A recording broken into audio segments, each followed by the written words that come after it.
All right, this is Chapter 18, Greenhouse Operation and Maintenance.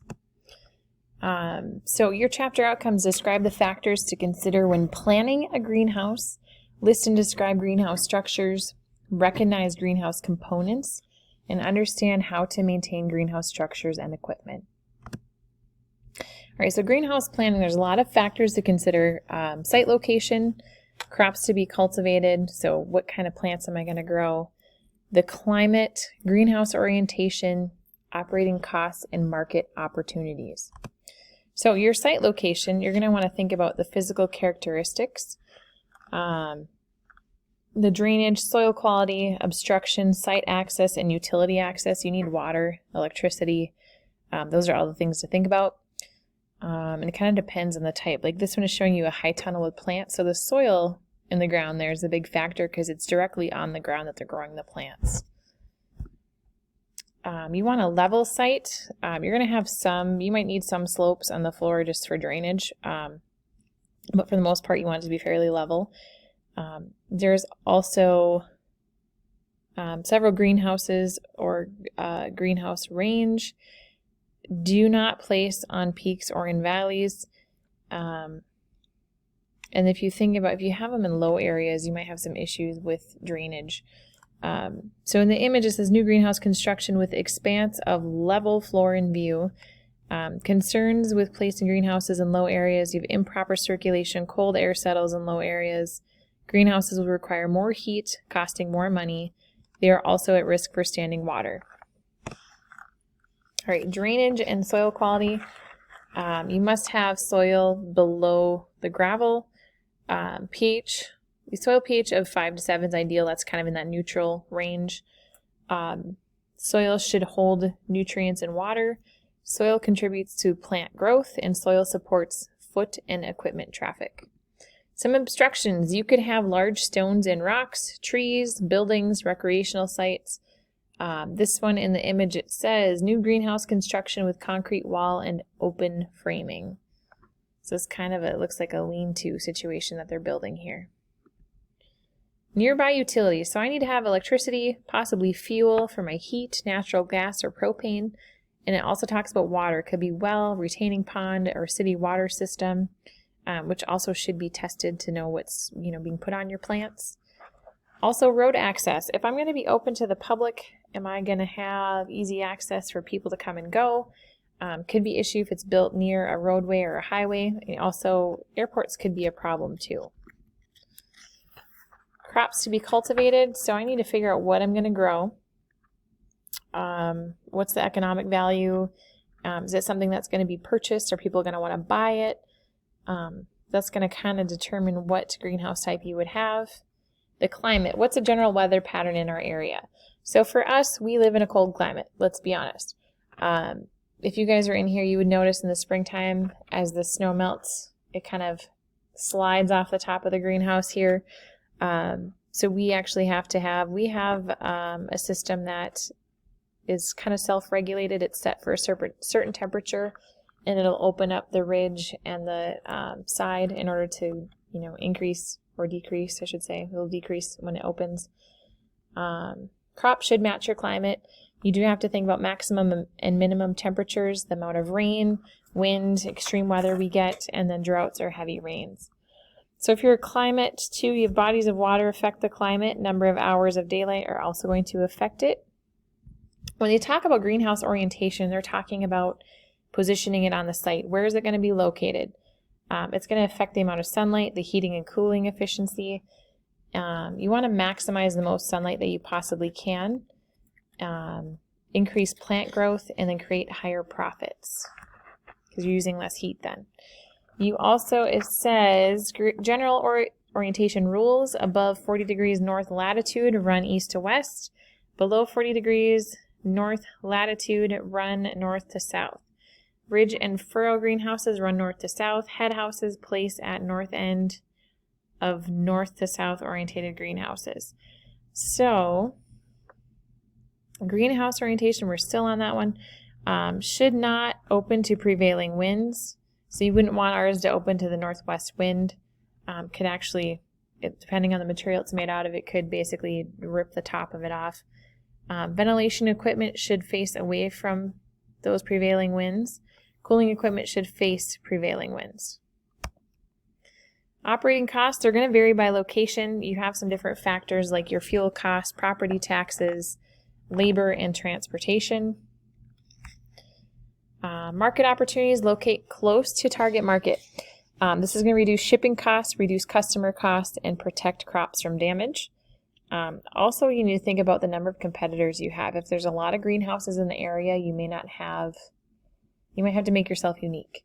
And also, it's nice if you have the opportunity for expansion. So greenhouse structures, this kind of goes through different images of greenhouse structures. You guys have a worksheet and a project that's tied to this, so pay close attention. This one is even span, roof from eave to ridge is same on both sides, even light distribution throughout. Excuse me. You have uneven span. That's kind of what ours is at the high school. Used on a slope, used in areas with reduced light. In our scenario, we have the school right here, and then we have the longer edge off to the south side. Which is, yeah, this is a lean-to. That's kind of, ours has that weird other top piece, so it's kind of an uneven one. But lean-to is 1/2 of an even span greenhouse connected to a wall or existing structure. Shade from structure can pose problems. Run east to west. This is a Quonset type. It's a semicircular arch, no gable, no supporting posts or roof pitch, difficult to ventilate and inexpensive to construct. So they're fairly cheap is how you should interpret that. This is a Gothic arch. If you notice the difference, so I'll go back. There's Quonset, fully rounded. Gothic has a point at the top. So that's that gable down the center of the roof. It can withstand great snow loads, and condensation will run off the side too. Ridge and furrow. These are large areas under one roof, no inside walls. They basically have all of this, but there's not an inside wall in between there. They have gutters on top of posts, large commercial ventures, and greenhouse range. This is sawtooth. They're a larger area. The roof spans sloped in the same direction. Vertical, so this is that talking about that slope you can see right here. That's why it's sawtooth as well. Vertical opening between each roof and used in tropical regions. So you're not going to see this where we live. Most often you're not going to see, I went back to ridge and furrow. The problem is your snow load is going to sit here, and that could be a big problem. So this is a simple, on this image here, it's a cold frame. This is something that you could do. I've seen people do it before with like an old shower door, and they just take like 2x4s and prop it up. That's an easy way to start some of your seedlings outdoors in the springtime and keeps them warmer and acts like a mini greenhouse. This also mentions, I'll go back here, high tunnels and hotbeds. It showed you high tunnels on that slide that had palm trees on it in the beginning. Those are typically you're planting directly in the ground. Hotbeds are a little bit different and for warm climates too. So covering materials. Our greenhouse is that bottom one, that polycarbonate fiberglass that's very durable. Your other options could be like a glazing. It could also be glass. Glass is a little bit challenging because if you get heavy winds, hail, it could bust it. I worked in a really old greenhouse for a while that actually had glass. And then you have polyethylene film. Polyethylene film is pretty cheap, but you have to replace it over time because it can get torn in the wind pretty easily. So your fans, you're going to need an exhaust fan. It's going to pull air out of the greenhouse. It's going to help circulate. You'd have mounted fans. There's forced heat air to circulate, and there's some fans that are horizontal air fans. Louvers. Ours actually has a system of louvers. Oh, sorry, went back. They can be vertical or horizontal. They're on slats. They allow air and light exchange. So ours open up, like I said, when it gets too hot, it'll open it up and let air in. So with that, it can let some pests in, but it's not very common that that happens. Usually it's more dust than anything that comes through because there's screens behind this whole system. And then there's shutters. Shutters, they can be open and closed. They allow to or prevent air exchange. Usually that's going to be on the side somewhere. And then there's vents. Vents are open to release built up heat. Ours has a vent on the ridge so that it's basically on a louver system too, but it's going to open up and allow the heat to go out. Obviously heat rises, so it's nice to have them at the top to help that escape. Evaporative cooling, cool air through evaporation coupled with hot air removal. Most energy efficient cooling method. You can do a sump tank, sump pump, or cool cells.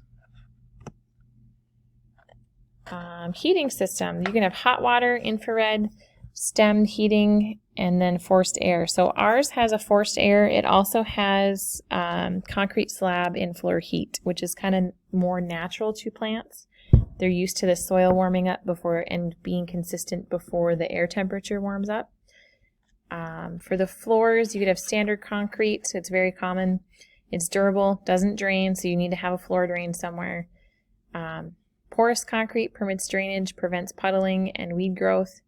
It's basically quarter the strength of concrete. You could also do gravel. Depending on where you've been, there's a lot of commercial greenhouses that have gravel. It can't be sanitized. It can allow weeds. A lot of times because of foot traffic, you won't see many weeds in there. It's more economical. It may not drain very well. Some benches. You can have wood.